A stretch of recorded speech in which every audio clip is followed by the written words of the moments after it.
The Double by Tris McGill. Read by Trillian Skinner. Heir to Heir, Part 3. Kirin hadn't been sure what to expect from dinner with Lord Lawrence.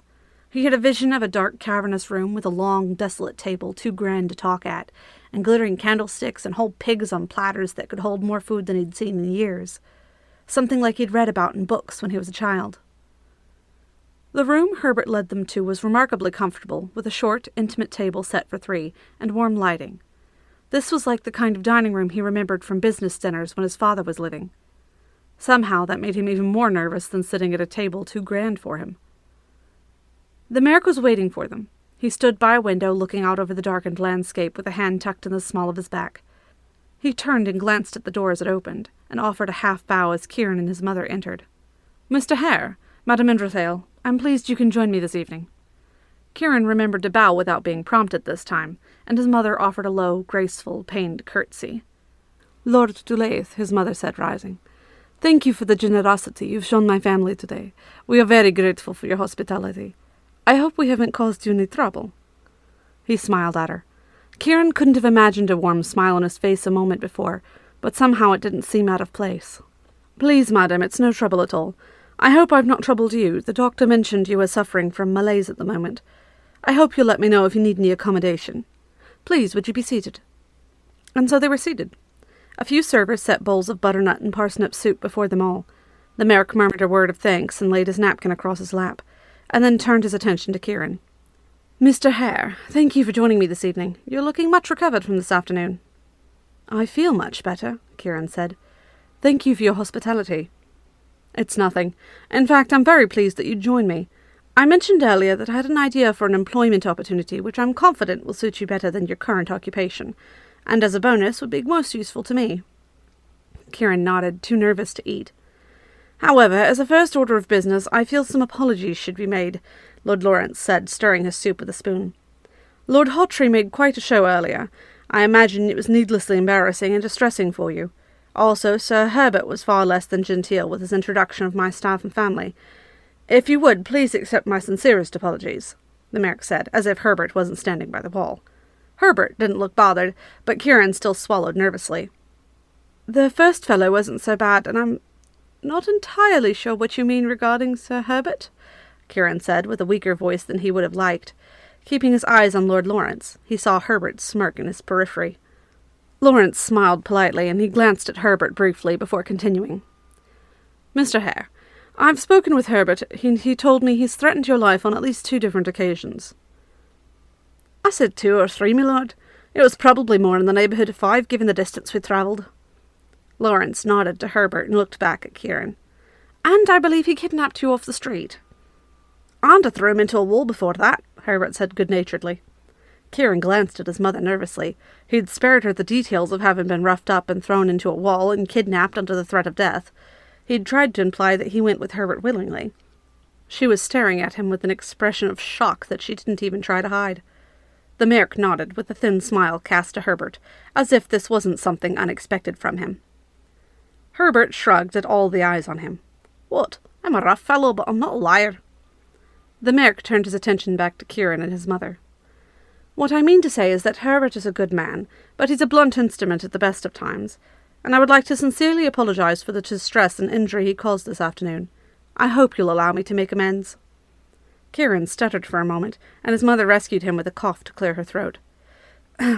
"Your Grace, we are already so deeply in your debt that we can hardly dream of paying you back." Lawrence shook his head and raised a hand, and spoke an elven proverb. "A bird owes the sky nothing to fly." His mother smiled and bowed her head in thanks. "And on that note, and continuing to the purpose of our meeting, Mr. Heir," Lawrence said, "it's surely no surprise to you by now that you share a striking resemblance to my brother's son, Rixian Falconor Dulaith." "That's what I've been told," Kirin admitted. "I think you may agree. If I may direct your attention to the portrait over the door," the Lord said, gesturing in that direction.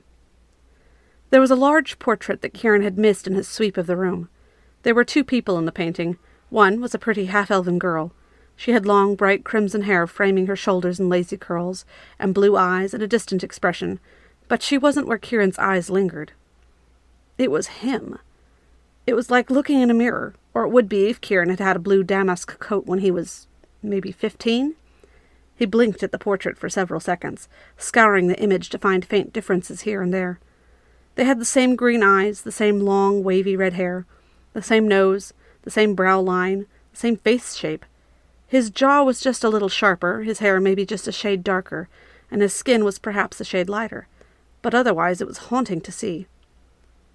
Kirin's mother drew in a breath when she saw the portrait, and looked between Kirin and the painting several times. "My lord, is this your nephew?" "Yes, and his sister, my niece Aristhelin," Lawrence said.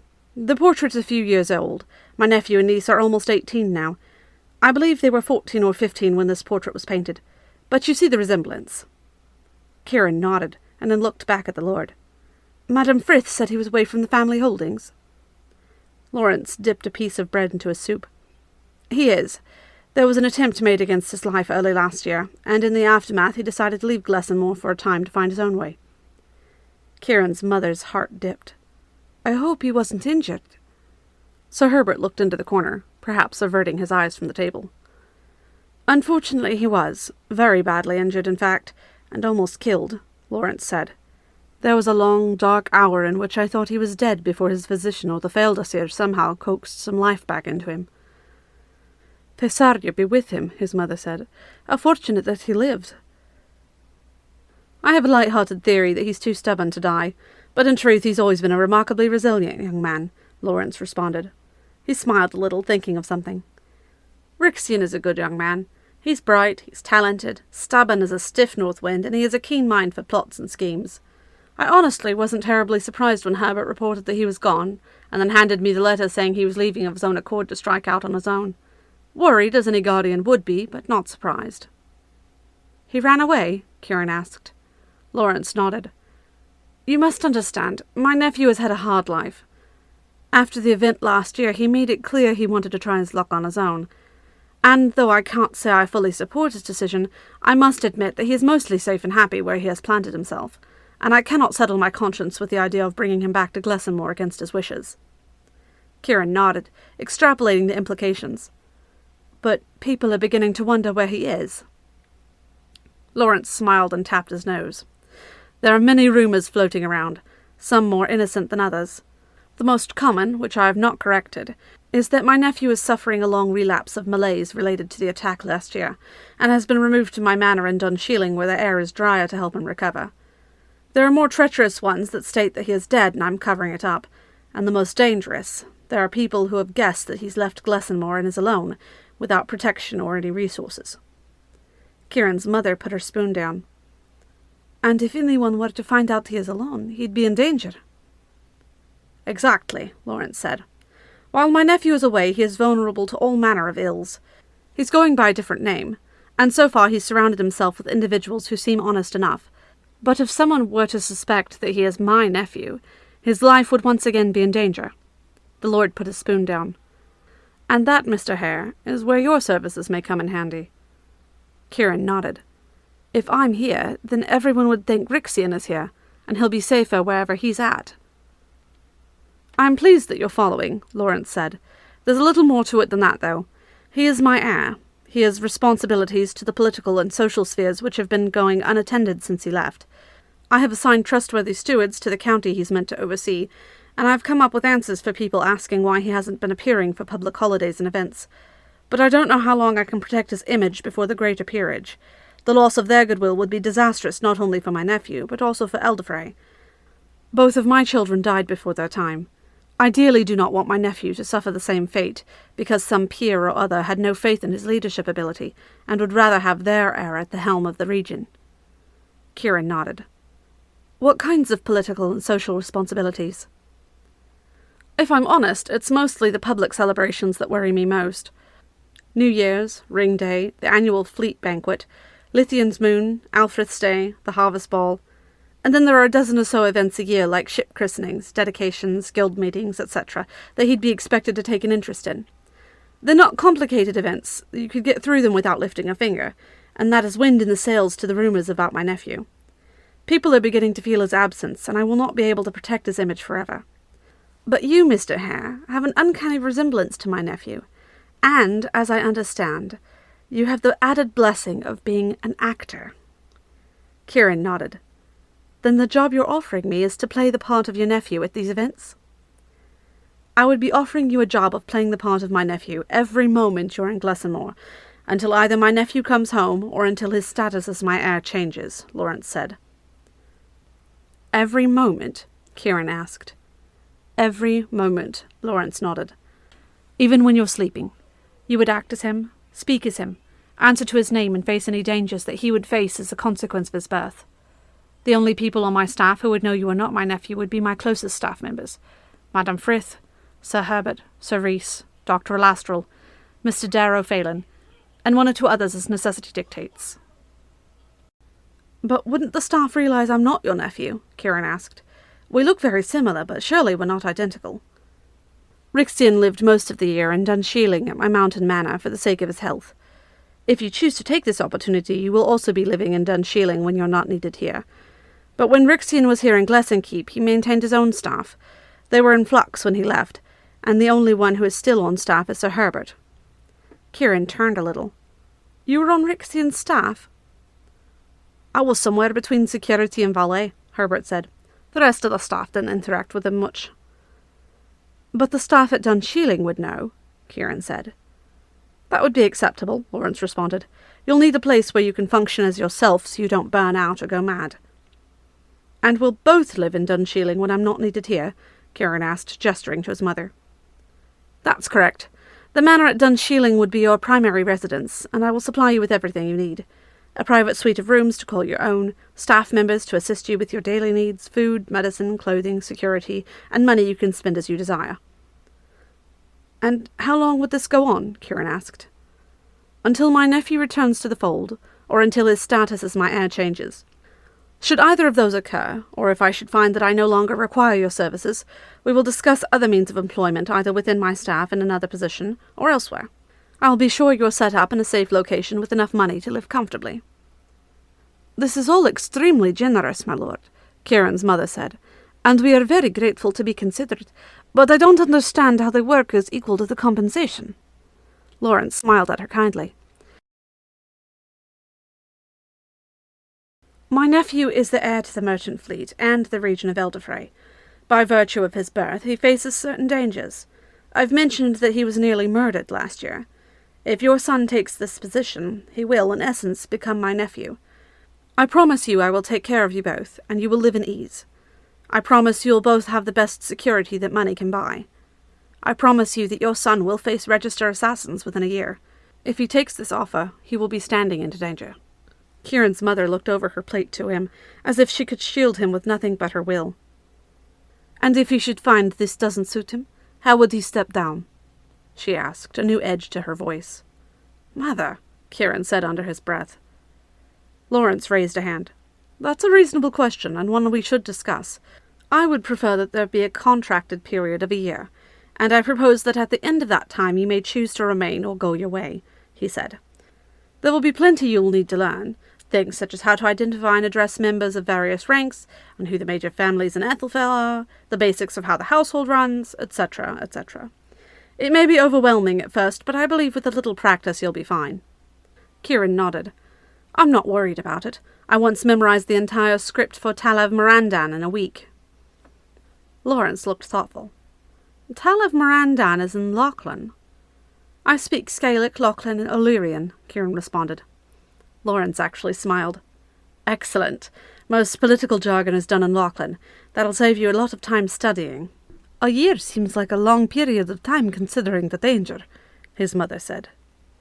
But I assume I'll have security, Kirin asked. Lawrence nodded. Sir Herbert was my nephew's main security, and he'll become your best friend if you take this position.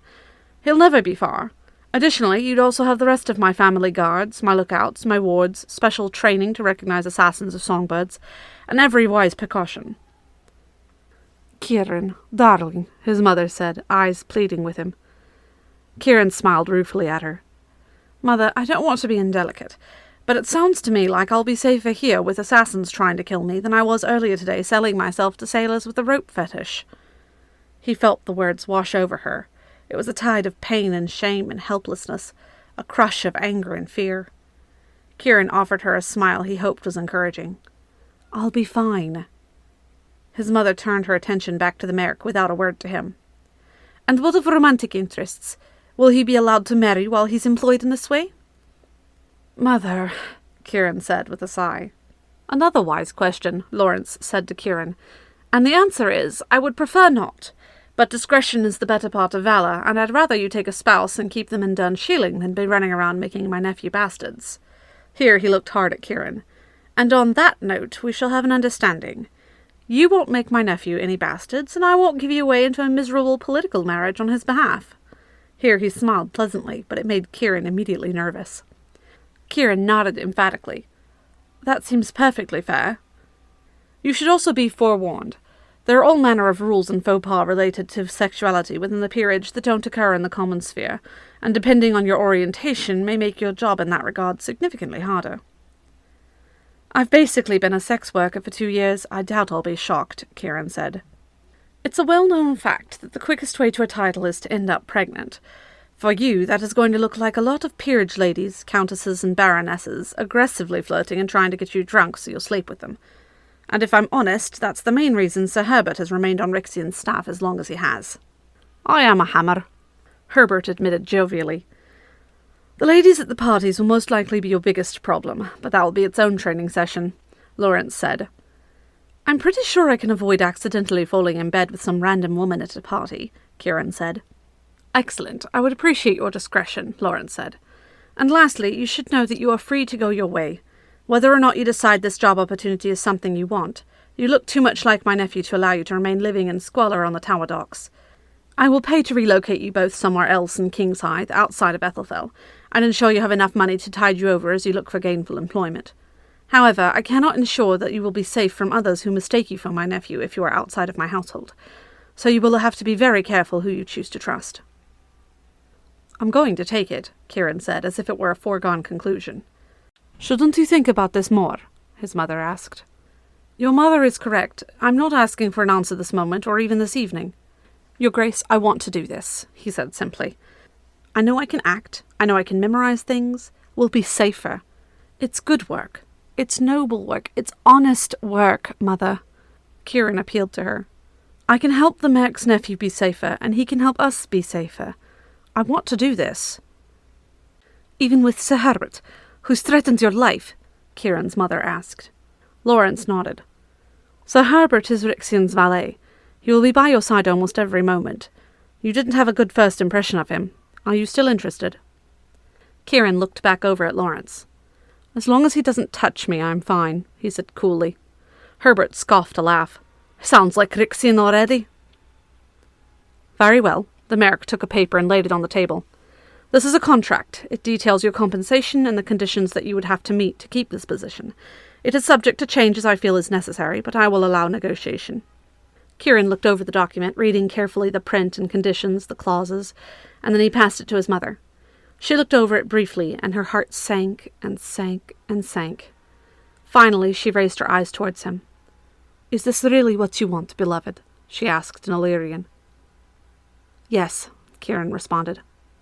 She sat with the paper for another long moment, and then she sighed. "It's been a long time since I've been able to give you anything you've wanted." She nodded and passed the paper back to him. "If you want this, then take it."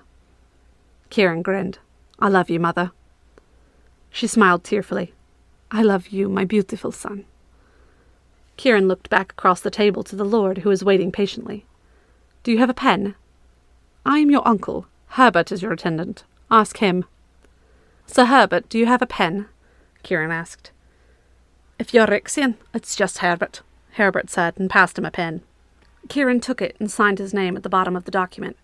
He took it to pass across the table, but Herbert intercepted it and offered it to the Merc, who took it with a smile. "All right then, nephew. Welcome home. Shall we discuss where you've been for the last year?"